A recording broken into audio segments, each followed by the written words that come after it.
Good morning, dear students. I hope all are fine and enjoying a good health. Students, what you can see in this picture? We can see a girl and a boy using a computer. So today we will learn how to start and shut down a computer properly. In topic, operating a computer.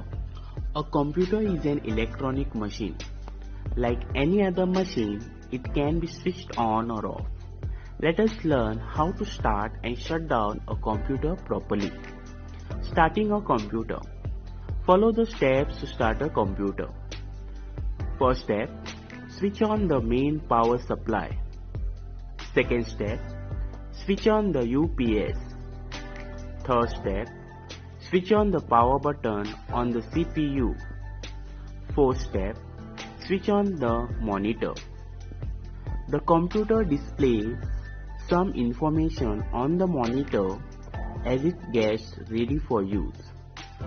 The process of starting a computer to make it ready for use is called booting the computer.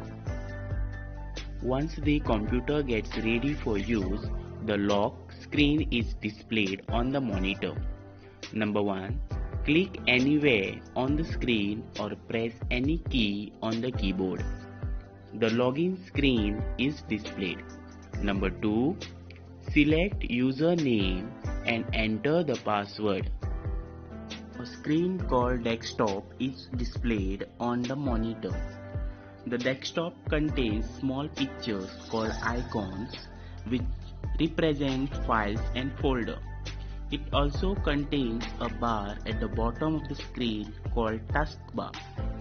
The bottom at the leftmost side of the taskbar is called the start button. Now let us learn how to shut down the computer after your work is done.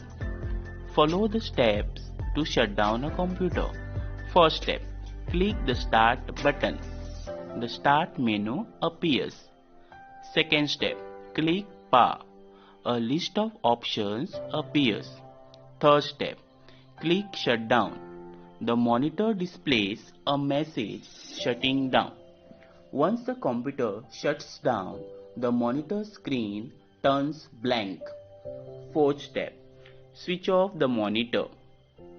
Fifth step, switch off the UPS. And the sixth step, switch off the main power supply. Thank you, students. Have a nice day.